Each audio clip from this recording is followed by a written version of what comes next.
विधान परिषद मागच्या दारानं आलाय. अरे आता पुढचं लात घालून दार मोडून आता विधानसभेमध्ये गेलोय. तो उठतोय भाऊ करतोय. आता भाऊ करायला गेला तर ठोसा बसेल. आता भाऊ बिऊ अजिबात चालणार नाही.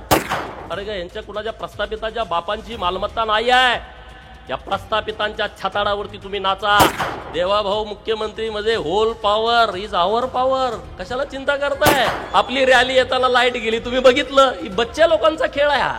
घरात लाईटा लावा. येतंय कोण जातंय का बघा. बाकीचं चिंता करत बसू नका. आपला नेता मुख्यमंत्री झाल्यामुळे मी एकदम जाम खुश आहे. आणि सगळी येऊन पाया पडते त्यात मी जास्त खुश आहे. आता महाविकास आघाडीची सत्ता गेली पण गेली का नाही सांगा.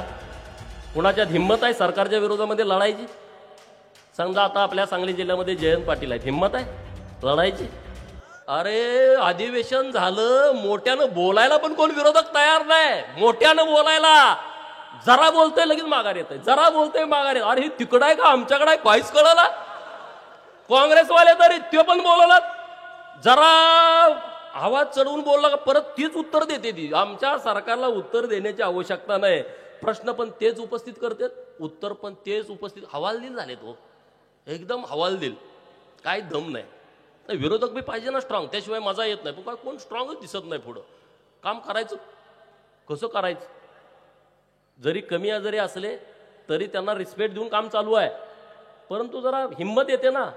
माणूस पुढे एखादा मस्तवाल असला का त्याच्या विरोधात लढण्यामध्ये जी मजा आहे ती मजा कुठंच येत नाही. कुठं म्हणजे नको वाटतं तसं. पण असू दे. आता सगळे मस्तवाल आता वळचणीला आलेले आहेत. त्यामुळे आता त्याच्यावरती जास्त चिंता करण्याची आपल्याला आवश्यकता नाही.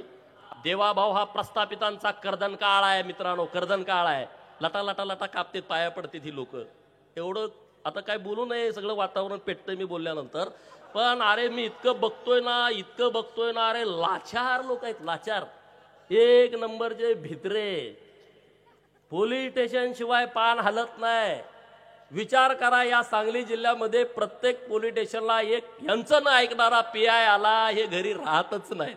भाजपाची आणि देवाभाऊंची बाजू ठामपणे सोशल मीडियात लावून धरायची. कोण जर वाकडा तिकडा बोलला ना त्याला एकदम पूर्ण सरळ करून टाकायचा. मी तुमच्या बाजूने आहे. पूर्ण ताकदीनिशी आहे. कोणाचं काय ऐकून घ्यायचं नाही. हे जे बोगसगिरी सगळी सुरू आहे ना त्या सगळ्या बोगसगिरीला पूर्णपणे ठोकून काढायचं. इकडं कोण येणार आहे तिकडं कोण येणार आहे काय कोणाला यायचं त्यांना येऊ द्या. आता म्हणजे जयंतराव येणार येऊ द्या. आपल्याला काय करायचं आहे. म्हणे ते पालकमंत्री होणार होऊ दे. काय घर काढत नाही. मागे बी होता ना पालकमंत्री. 2.5 वर्ष जयंतराव पालकमंत्री होता. जिल्हा नियोजनच्या बैठकीला येताना माझ्या मित्र आमदारांना फोन करायचा गोपीचंद येणार आहे का. मला त्या आमदारांचा फोन यायचा. म्हणे ते विचारतय गोपीचंद येणार आहे का. अरे हा गोपीचंद नाही. कशाला चिंता करताय तुम्ही. कोण येऊ द्या आणि कोणी जाऊ द्या. संघर्षाचे दिवस आता आपले संपलेत. आपलं सरकार आलंय. आपला नेता राज्याचा मुख्यमंत्री झालाय. त्या नेत्याच्या माध्यमातून या महाराष्ट्रातल्या गोरगरीब उपेक्षित लोकांची कामं आपल्याला आता करायची आहेत. या जत विधानसभेतली खानापूर विधानसभा मतदारसंघातल्या लोकांची कामं आपल्याला करायची आहेत मित्रांनो. त्यामुळे आता संघर्ष ज्यांना करायचा आहे त्यांना करू द्या ना. पण संघर्ष करणं मेजर एवढं सोपं नसतं का असतंय. अरे या पोलीस स्टेशनमध्ये माझ्यावरती किती वेळा केस दाखल झाल्या की नाही झाल्या. 1 लाखाच्या फटाकड्या उडवल्याशिवाय मी पोलीस स्टेशनमध्ये हजरच झालो नाही. जेव्हा मला अटक केलं माझे विरोधक येडे होऊन गेले. अरे आता करायचं काय. याला जेलमध्ये टाकला तर फटाकड्या उडवतोय. बाहेर आला तर फटाकड्या उडवतोय. आहे का नाही बरोबर. अजून काय काय झालं ज्यावर केसेस असतील. जेलमध्ये जाताना फटाकड्या उडवलेल्या. सांगलीतनं आपण जेलमधनं सुटलो येताना फटाकड्या उडवल्या. कोर्टानं केस दाखल केली विट्यामध्ये.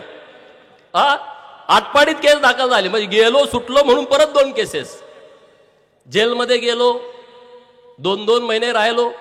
महाराष्ट्रातल्या लोकांना वाटतं ह्याला लॉटरी लागली आहे. अरे आम्ही किती घासले आम्हाला माहित आहे. तुम्हाला काय माहित आम्ही काय काय केलंय.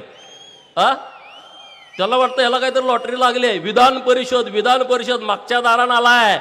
अरे आता पुढचं लात घालून दार मोडून आता विधानसभेमध्ये गेलोय. आणि ते जतच्या लोकांनी पाठवलाय. आणि त्या विधानसभेमध्ये गरिबांची बाजू लावून धरणार आहे. ताकदीनं लावून धरणार आहे. आणि त्यामुळे आता तुम्ही चिंता करायचं कारण नाही. आमदार गोपीचंद पडळकर यांनी सांगली आटपाडीत जोरदार भाषण केलेले आहे. मला मंत्रिमंडळात स्थान मिळाले नाही म्हणून अजिबात तोंड बारीक करू नका. संघर्षाचे दिवस आता संपले आहेत. आपलं सरकार आलंय आणि आपला लेख मुख्यमंत्री झालाय. आता ज्यांना संघर्ष करायचा आहे त्यांना संघर्ष करू द्या, परंतु विरोधक देखील संघर्ष करण्याच्या स्थितीत राहिलेले नाहीत, अशी टीका भाजप आमदार गोपीचंद पडळकर यांनी सांगलीतील आटपाडी येथे केलेली आहे. मला नेहमी म्हणायचे मी मागच्या दाराने आलो आहे, पण आता विधानसभेचं पुढचं दारावर लात मारून आत गेलो आहे. मी मंत्री जरी झालो नसलो तरी माझा रुबाब मंत्र्यांसारखा, फक्त मागे पुढे पोलीस गाडी नाही एवढंच, असंही गोपीचंद पडळकर यांनी यावेळी सांगितलेलं आहे. विधानसभा कुठे आहे, मंत्रालय कुठे आहे?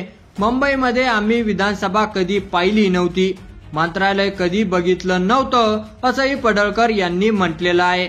आपण 2006 मध्ये आटपाडीमध्ये राष्ट्रीय समाज पक्षाची शाखा काढून राजकारणाची सुरुवात केली.